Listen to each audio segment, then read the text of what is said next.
in this series, we're doing something a little bit different than our normal podcast. I'm bringing you interviews with entrepreneurs so that we can all learn from what other businesses are doing. Today we have Katherine Skelly. Katherine is the English language mentor. She graduated with a degree in psychology and neuroscience, then trained as an English foreign language teacher. She's now been teaching for 12 years all over the world. She's been awarded 2 master's degrees specializing in EFL and has studied 5 languages. Katherine, thank you for joining us. I'm so excited to learn more about you and your business. Thank you for having me, Vicky. I'm excited to be here. Tell me a little bit about your business and what your business does. Absolutely. So I'm English language mentor to career passionate women whose first language is not English. And I want to help them go from, let's say, average English to advanced English with confidence so they can go abroad, they can get international clients, they can go to conferences, and they can fulfill their career dreams on an international level. That's amazing, and I would think that it actually helps these ladies quite a bit to improve their whole way of life if they can get better jobs because they're Absolutely. Yeah, it's amazing. Yeah, what kind of changes have you seen in some of your clients? So, for example, recently one of my clients got offered a scholarship to go to Australia and study a doctorate degree in chemistry. And I've had other clients get promotions in their jobs, get jobs abroad, Oxford University, Cambridge University. It's amazing. It just transforms their entire life, really. And they're just so happy afterwards because I solved that problem that helps them achieve their dream. And I love seeing them get to where they want to be. And tell me a little bit about your background. Obviously, I introduced you, but your background and why you're so passionate about starting this business. As you already know, I studied psychology and neuroscience, so I'm really interested in the brain. And I've always loved learning languages. And now I've actually combined the two because I realized that there is so much more to learning a language than just studying grammar, which is what most teachers teach in their classroom for English as a foreign language. And there are so many other ways which are meaningful and we can communicate and actually learn English better and improve our level at the same time, as well as making meaningful connections and networking. So that's why I'm so passionate about it, because I know that I can help so many people, not only with English, but actually because of a scientific level too, because my method is based on what I've studied, psychology and neuroscience. Interesting. That does sound like it would be helpful. I've studied, obviously, English is my first language, but I've studied some other languages, trying to learn them, even if it's just for travel. And I always kind of felt like, rather than rote memorization, which is what it seems to tend to be, that there might be a better way. Oh, for sure. Memorizing is terrible. I'm actually really bad at that too. How has your business grown since you started it to where you are now? In the past, I was based in person, and as you already know, I've been traveling around the world, and I've taught in universities, international schools, language schools, and I just realized that I can access so many more women and help so many more women if I make my business online. So I've been starting to produce content online to help women at the moment for free, but I'm also working on developing my group mentorship program, which is going to start in September. And I'm also going to be mentoring one-to-one online too, with personally designed programs just to help individuals, because this way I can help everyone. That's really what I want to do. So it sounds like you'll have a combination of the courses, which you've already got some of that online learning going, or group classes or one-on-one. So really, any of these ladies who want to improve their English will have the way that works just right for them. So that's a perfect option for anyone, I would think. Yeah, I hope so. Thank you. What was your biggest marketing issue, since our podcast primarily talks about marketing, when you first started your business? When I first started, I'm going to say that for marketing reasons, well, producing organic leads, I would say, is the biggest challenge, because nowadays, well, with the coronavirus, it's kind of knocked me a bit financially, so I'm not able to, let's say, do funnels or Facebook advertising or anything like that has a big investment up front. So that, I would say, is my biggest challenge at the moment, would be organic marketing. And what are you doing to try to kind of work around that? So I'm producing free content online, on Facebook, on Instagram, LinkedIn, and I also started my own YouTube channel recently as well, and just trying to speak to my audience, as well as trying to find where they are, for example, in Facebook groups. If I go in there, maybe I can see someone that's my ideal client who's struggling, and I can reach out to them. Speaking of ideal clients, how did you define, what steps did you take to lay out who that ideal client was? Well, I thought about the women that I wanted to help most and ones that I've already helped. And so I kind of wrote my avatar down, like what qualities they have, what they struggle with, what are their pain points. And then I'm really trying to focus on that, because I know these women, I've worked with them already, and to be quite honest, I am my ideal client, obviously not for English, but for other languages too, because I love learning languages. And I just thought, well, how can I actually help myself? Because what I'm creating is what I wish I could have found for learning all the other languages I wanted to learn. Do you see that a majority of your clients are coming from one country or from one native language background more than others? Well, at the moment, I would say most of them are coming from a Spanish-speaking background, because that is one of the languages that I have developed up to a very high level, I would say advanced level, because actually one of my masters was in Spanish and in English. Yeah, I know quite a lot of people with that language, and I guess that attracts them to me as well.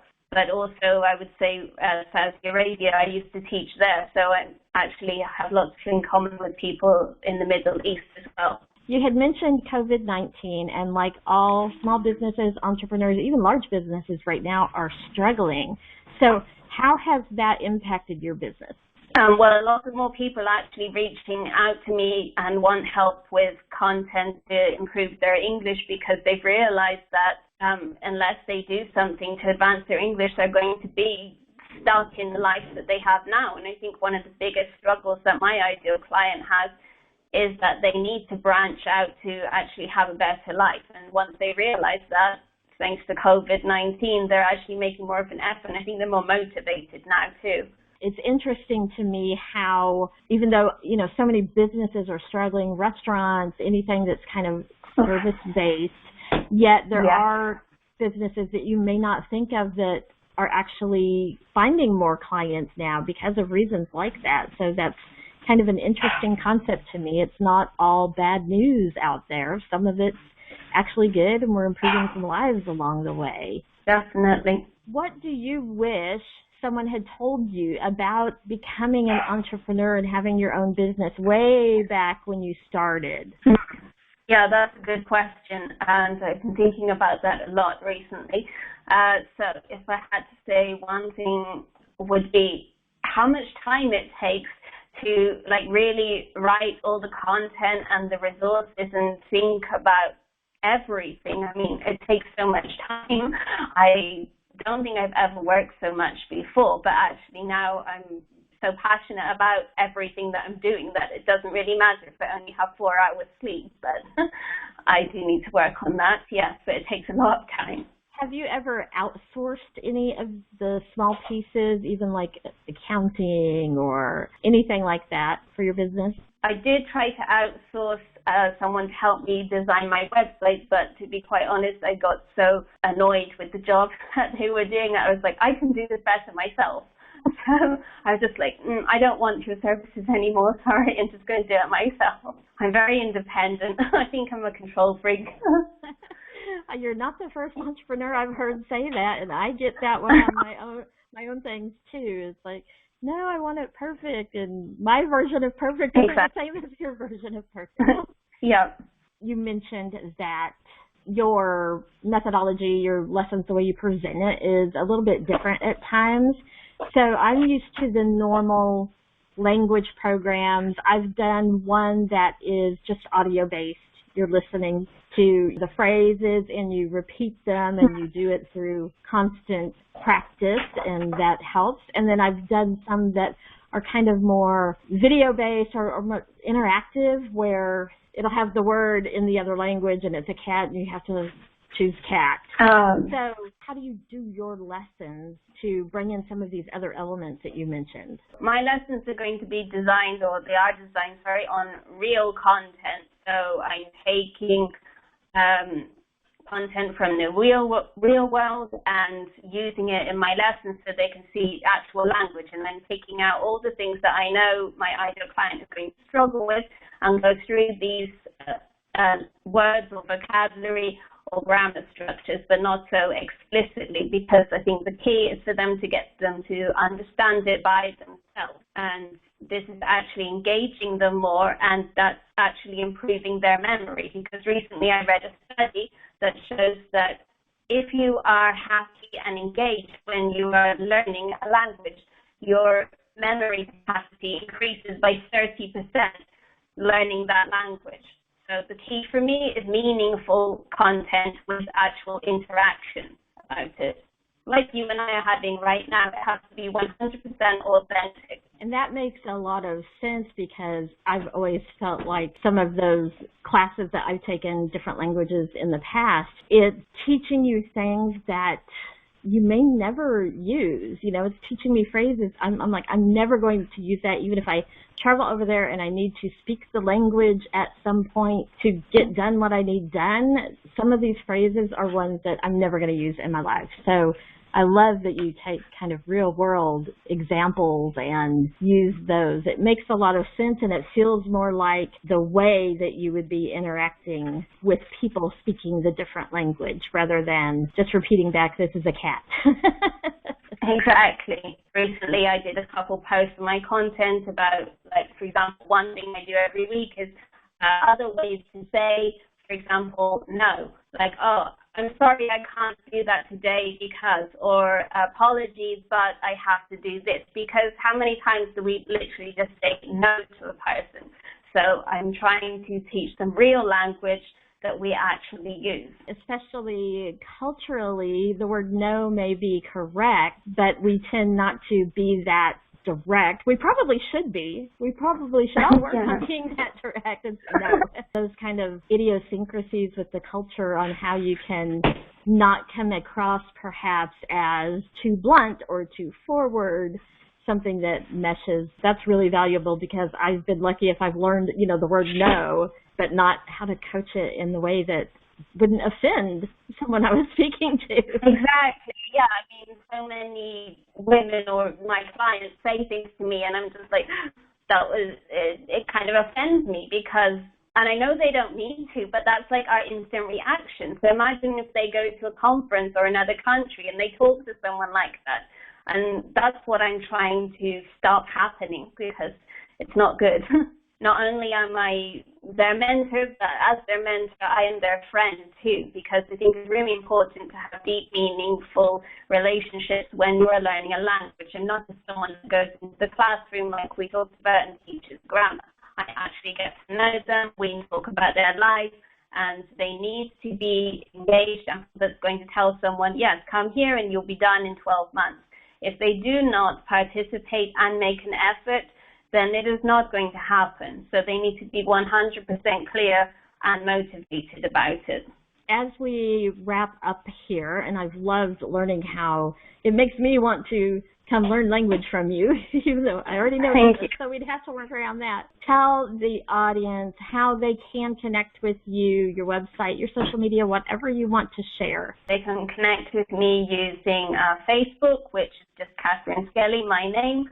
My website is www.katherineskelly.com, or I'm also on Instagram at Katherine Skelly too, or LinkedIn, all Katherine Skelly, just my name, easy. That is easy. And we'll also include links to your website and things down in the description, so anyone who wanted to connect with you will be able to do it that way.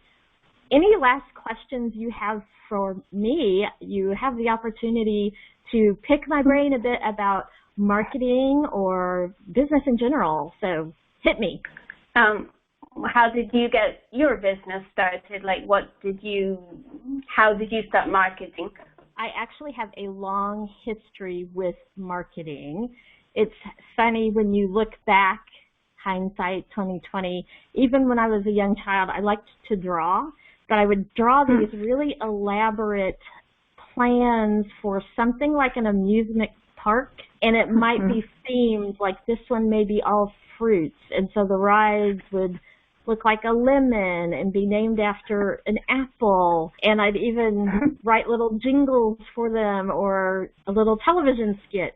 And I had no idea at the time that it was kind of really related to marketing. It was just fun. I liked doing it. And as I got older, I became more interested in art, which put me into design, and that translated into advertising.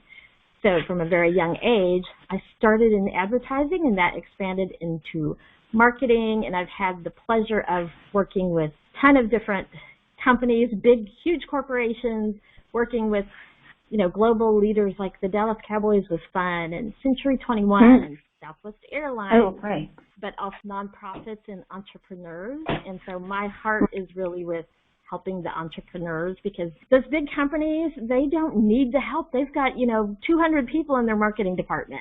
Each person does one little tiny thing. The entrepreneurs is the people who need the help, and really they're kind of the backbone of society. So that's where I've chosen to point my focus. Fantastic. I love that you're so creative. Well, it was great speaking with you. Hopefully our audience will go check out your website and see some of the great work you're doing and follow you. And I'm excited to watch you on your journey. So thank you for joining us today. And for any of you listening, if you have a marketing question, drop your question down below and we'll try to answer you directly, or we may use your question on an upcoming episode. While you're here, check out our other videos and subscribe to our channel so that you never miss the latest marketing tips.